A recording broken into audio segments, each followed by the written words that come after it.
Hi friends, आपका स्वागत है चैनल मिशन मार्केटिंग में और मैं आपका होस्ट नरेश। आज हम इस वीडियो में जो चर्चा करने जा रहे हैं वो बहुत ही महत्वपूर्ण है। आज हम किसान के विषय में बात करेंगे कि आखिर 24 घंटे मेहनत करने के बावजूद भी उसके हाथ कुछ क्यों नहीं लगता है, जबकि आज की डेट में यदि हम देखें तो जितनी भी सब्जियां हैं, फल हैं, फ्रूट्स हैं, जो भी एग्रीकल्चर प्रोड्यूस हैं वो अपने चरम सीमा पर हैं। उनकी महंगाई दर बढ़ चुकी है। आप यदि एक परिवार के लिए एक समय के भोजन को सोचें कि 120 रुपये में शाकाहारी भोजन तैयार हो जाए तो शायद मुश्किल है, जबकि इसके विपरीत यदि आप मांसाहार की बात करें तो 120 रुपये किलो में आपको मुर्गा मिल जाता है। खैर, आज हम यहाँ भोजन पे चर्चा नहीं है, चर्चा है कि आखिर अन्नदाता जो उगाता है और इतना महंगा जो आपकी थाली तक पहुंचता है, इसके बीच का जो डिफरेंस है वो कैसे क्रिएट होता है और ये पैसा कहाँ जाता है। क्योंकि किसान तो हमेशा रोता ही रहता है कि साहब मुझे जो है आमदनी नहीं हो रही है और मैं गरीबी की तरफ जा रहा हूँ, मुझे उचित मूल्य नहीं मिलता है। तो आखिर ऐसा कैसे होता है जब आप जो है किसी सब्ज़ी को 80 रुपये किलो ख़रीदते हैं तो उसका पैसा कहाँ जाता है? वो 80 रुपये किसकी जेब में जाते हैं कि किसान कहता कि साहब मुझे तो वही 15 से 20 रुपये मिलते हैं किलो पर।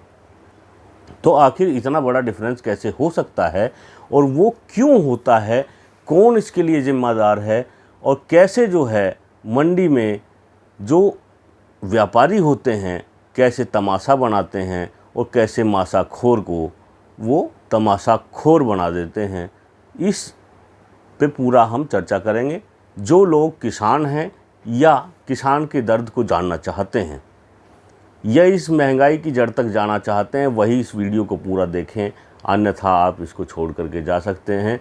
क्योंकि आज हम यहाँ कोई व्यापारिक बात नहीं करेंगे, यहाँ कोई मार्केटिंग की बात नहीं करेंगे। आज हम बात करेंगे तो सिर्फ उस दर्द की जो आपकी आंखों को नम कर देगा कि आखिर किसान के साथ ऐसा अत्याचार क्यों होता है।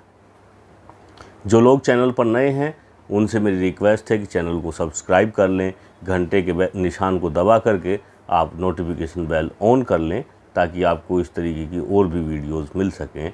और अब हम शुरू करते हैं अपनी चर्चा में जो है सबसे पहले हमने मंडी की ही बात करनी है।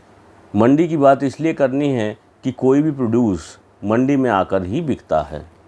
भारत को आज़ाद होने के बाद किसान को उसके अधिकार दिलाने के लिए मंडी और मंडी समितियों की गठन किया गया और जगह जगह मंडी समितियां बना करके मंडी खोली गई।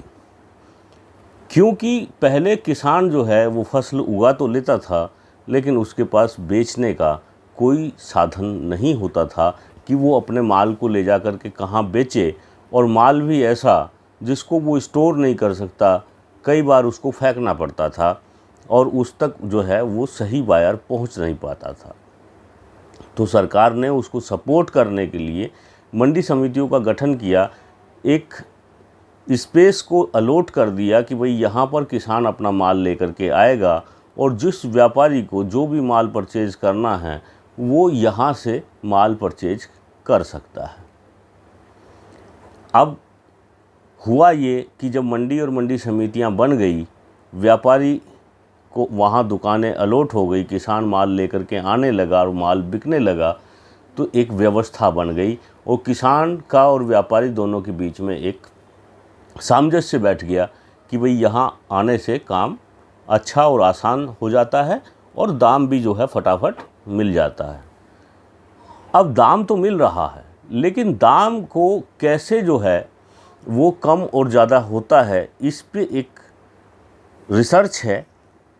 और रिसर्च ये है कि जब कोई किसान माल को उगाता है तो वो ये देखता है कि जो लास्ट का साल गया है उसमें फसल के क्या दाम रहे, और जिस फसल के दाम अच्छे मिले मार्केट में, जो महंगी बिकी, अगले वर्ष ज़्यादातर किसान उस फसल को बो देते हैं और जब उसकी बुआई अधिक मात्रा में की जाती है तो उसका प्रोडक्शन भी अधिक होगा, जबकि खाने वाला अनुपात जो है वो पिछले साल जैसा ही है।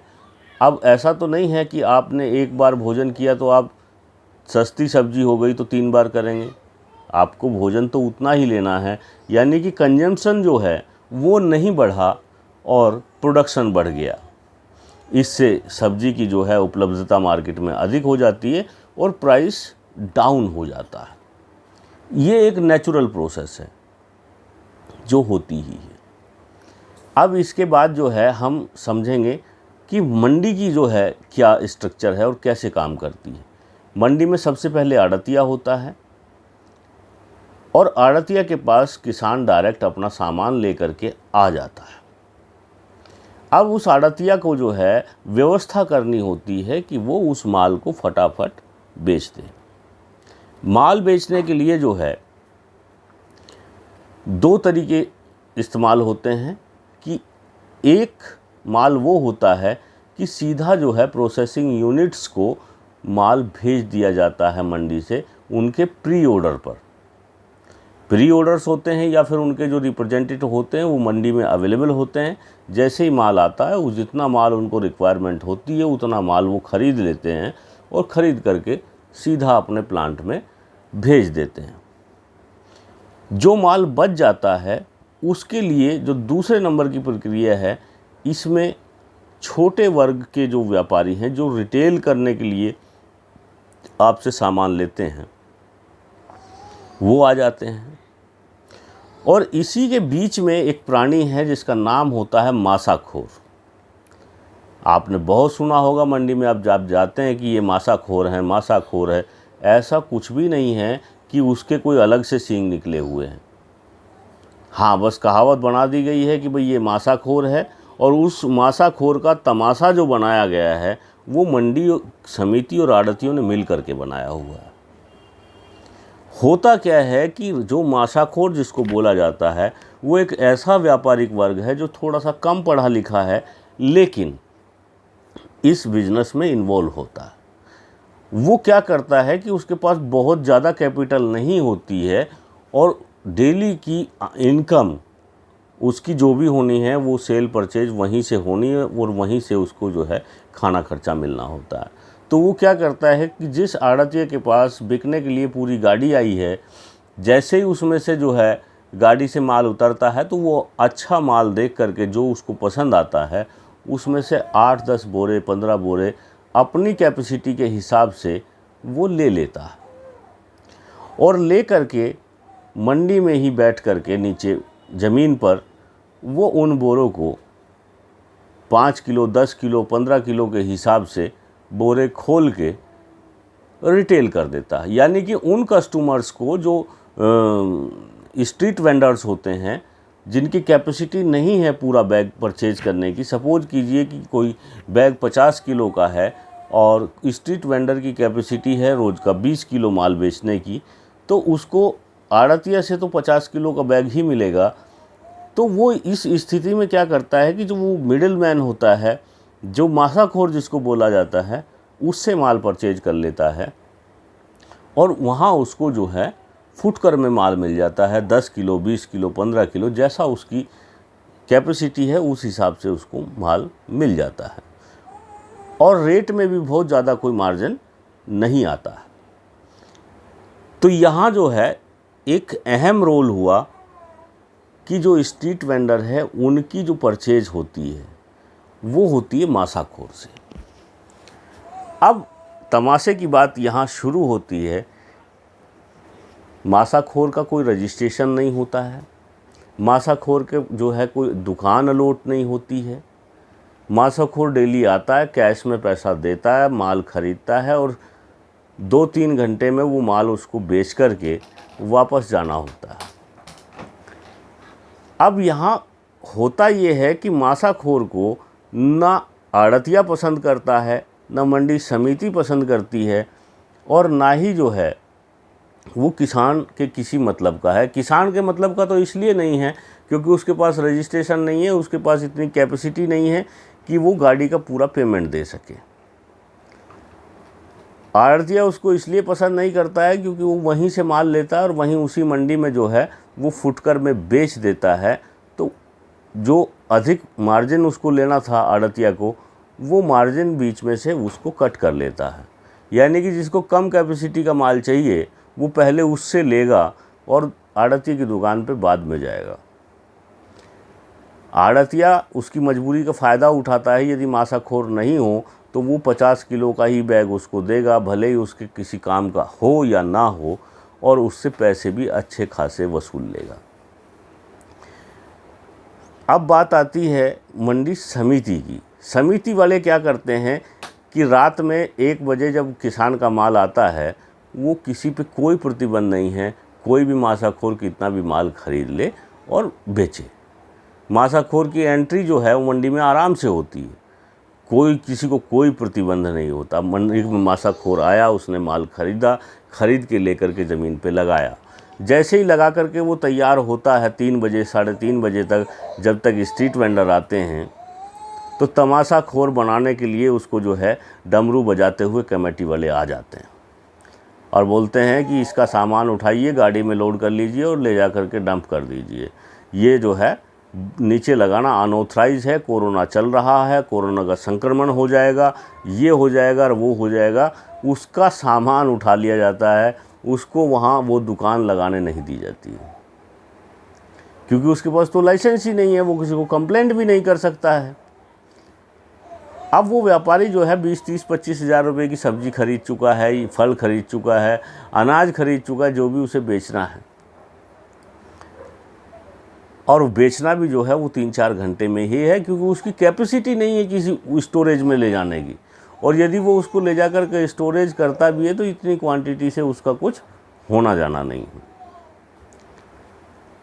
है। स्ट्रीट वेंडर जो हैं, उसको जब नीचे बैठा हुआ मासाखोर दिखता नहीं है, या फिर उसको ये सब महसूस होता है कि यहाँ जो है आज कुछ प्रेशर ज़्यादा है, तो फिर वो जो है मजबूर हो जाता है आड़ती की दुकान पर जाकर के महंगा माल खरीदने के लिए।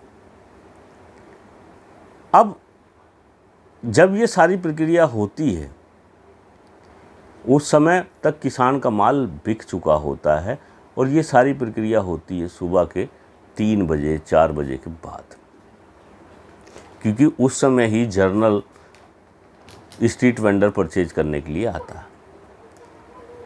आड़तिये ने तो रात में उसको जो है किसान को जो भी माल बेचना था वो बेच बाच के 12 से 1 बजे के बीच में फ्री कर दिया कि ये लीजिए भाई साहब, आपका माल जो बिका है वो बिका है 20 रुपये 22 रुपये किलो के हिसाब से। मासाखोर ने जो है वो माल जो लेना था वो ले चुका है 25 से 30 रुपये में। अब वो 30 रुपये किलो का माल जो है, यदि दुकान लगती तो 35 से 40 रुपये में बिकता और आपके द्वार पे 50 से 60 रुपये में पहुंचता। लेकिन यहाँ जब मासाखोर को जो है वो दुकान लगाने नहीं दी जाती है, आड़तिया जो है उस 20 से 25 रुपये वाले माल को 50 से 60 रुपये कर देता है, क्योंकि अब उसे दिख रहा है कि जो ग्राहक है उसकी मजबूरी है, तेरी दुकान से ही माल लेगा, नीचे की दुकानें तो प्रशासन ने हटा दी हैं। महंगाई बढ़ा दी गई, स्ट्रीट वेंडर को पता लग गया कि जो है 50 से 60 रुपये का भाव हो गया है। मासाखोर अपना माल ऑलरेडी खरीद चुका है और उसे किसी भी रूप में उसको जो है ख़त्म करना होता है। वो धीरे से कैसे भी सेटिंग बना करके, सप्लाई दे करके अपने माल को निकालने की कोशिश करनी शुरू कर देता है। कई बार एट पार पे, कई बार 2, 4, 5 रुपए के प्रॉफिट में वो अपना सारा सामान बेच देता है। जो डैमेज हुआ वो हुआ और उसने माल वो बेच दिया। अब यहाँ जो है आर्टिफिशियल एक तेज़ी आ गई कि जो 20 से 25 रुपए वाला माल था वो 60 से 65 रुपए उसके दाम मार्केट में शो होने स्टार्ट हो गए हैं, जबकि मासाखोर उस माल को 30 से 40 रुपए में ही बेच रहा है। लेकिन जो स्ट्रीट वेंडर है वो मासाखोर के रेट को नहीं पकड़ेगा, वो मंडी के जो है टॉप रेट को पकड़ेगा और उसी हिसाब से उसमें अपने मार्जिन से ऐड कर देगा। यानी कि वो 40 रुपये की सब्ज़ी आपको जो है 80 रुपये में बेचना शुरू कर देगा और रोना रोएगा कि साहब महंगाई बहुत बढ़ गई है। कहीं कोई महंगाई नहीं बढ़ी है, कहीं जो है कोई आफत नहीं आई है और ना ही जो है इतना कोई बवाल हो रखा है। सिर्फ यदि जो है मंडी में मासाखोर को प्रॉपर रूप से बैठने दिया जाए, काम करने दिया जाए, तो सबको सामान भी आराम से मिलेगा, रेट भी सही मिलेगा और किसी भी मंडी की व्यवस्था को चलाने के लिए जितना ज़रूरी मासाखोर है उसका बहुत ही बड़ा रोल होता है। यदि मासाखोर नहीं होगा तो आड़ती के भरोसे मंडियां नहीं चल रही हैं। आड़तिया के मुनीम बैठे होते हैं, वो उनका सिस्टम बना हुआ है, वो तो सुबह उसको 10 बजे आना, गल्ला गिनना है और अपने घर चला जाना। यदि वास्तव में कोई मेहनत कर रहा है तो वो सिर्फ मासाखोर है जो रात के 1 बजे जाता है, माल परचेज करता है, बैठ करके उसको जो है ग्रेडिंग सोल्टिंग करके बेचता है। आड़त से आपको सिर्फ जो है पूरा का पूरा बैग मिलेगा, वो भी एवरेज क्वालिटी से मिलेगा। आप उसमें ये जज नहीं कर सकते हैं कि आपने जो माल ख़रीदा है वो किस क्वालिटी का निकलने वाला है। कई बार होता है सैंपल कुछ और माल अंदर में होता है कुछ। अब किसान भाइयों की भी गलती एक मैं बताऊंगा, उसको भी आप नोट कर लीजिए। किसान भाई जो है कई बार बहुत बड़ी होशियारी करने की कोशिश करते हैं लेकिन होशियार होते नहीं हैं, क्योंकि वो प्राणी ही भोला है और भोले व्यक्ति का हर कोई फ़ायदा उठाता है। किसान क्या करता है कि जो है माल एवरेज क्वालिटी से भरता है और ऊपर में थोड़ा सा अच्छा माल रख देता है। लेकिन मासाखोर हो या फिर आड़तिया हो या फिर कोई अन्य व्यापारी हो, वो सब जो हैं बैग को पूरा काट करके मंडी में पलट करके देखते हैं और उससे उसको जो है उसकी क्वालिटी मिल जाती है।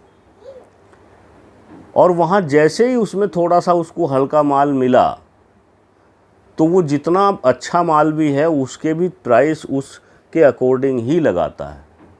तो मेरी ये रिक्वेस्ट है किसानों से कि जब भी वो माल की ग्रेडिंग करते हैं तो ग्रेडिंग करके अलग अलग कैटेगरी का माल अलग अलग बोरों में पैक करें और उसको आड़तिया को बता दें कि ये लोट इस कैटेगरी का है, ये लोट इस कैटेगरी का है, ये इस कैटेगरी का है। यदि आप उसको अलग अलग कैटेगरी के बैग्स बना करके देंगे तो उसकी मजबूरी है कि एवरेज ना बेच करके उसको हर एक लोट को लोट के क्वालिटी के हिसाब से बेचना होगा। और यदि लोट को क्वालिटी के हिसाब से बेचा जा रहा है तो आपको आमदनी अधिक होगी। एवरेज में जब भी आपका माल बिकता है तो वहाँ आपको ज़्यादा प्रॉफिट नहीं होता है।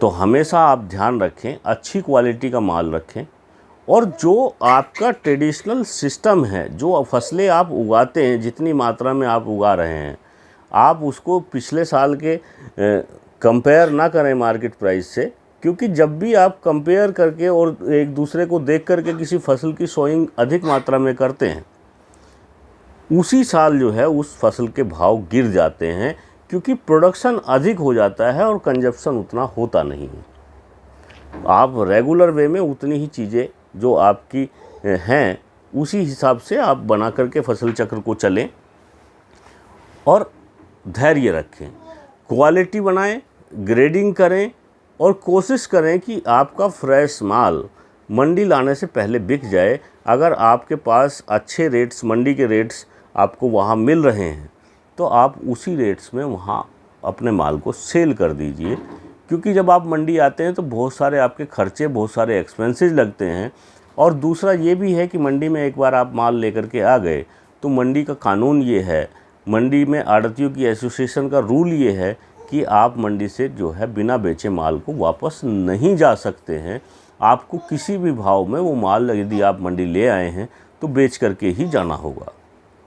इस चीज़ से आप बचें और कोशिश करें कि यदि आपको मंडी के इक्विवेलेंट रेट मिल रहे हैं तो आप उसको मंडी लाने से पहले अपने खेत में ही बेच दें, क्योंकि जब आप मंडी से खेत के बीच का जो डिस्टेंस तय करते हैं उसमें भी उसके वज़न का ह्रास होता है क्वालिटी का डेप्रिसिएशन भी होता है, ट्रांसपोर्टेशन के चार्ज भी लगते हैं।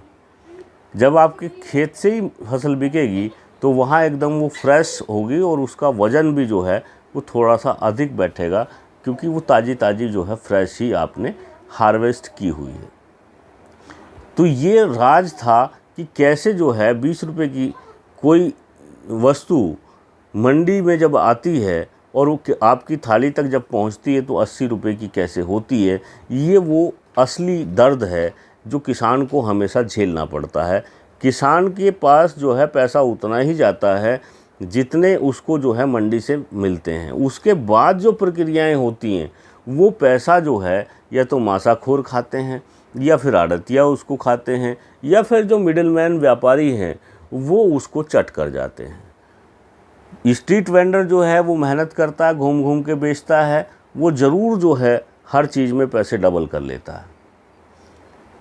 लेकिन आपको चिंता करने की ज़रूरत नहीं है, सरकारें इस पे काम कर रही हैं, मंडी समितियां इस पे काम कर रही हैं और सिस्टम को सुधारने के लिए जो है नए नए कदम एहतियात बढ़ते जा रहे हैं। आने वाले समय में हो सकता है कि और व्यवस्थाएं अच्छी हो जाएं, क्योंकि अभी एक नया नियम आया है, एक मंडी एक देश एक कानून। इस पे जो है काफ़ी विस्तार में चर्चा हम करेंगे नेक्स्ट वीडियो में। और अब लेते हैं विदा। धन्यवाद।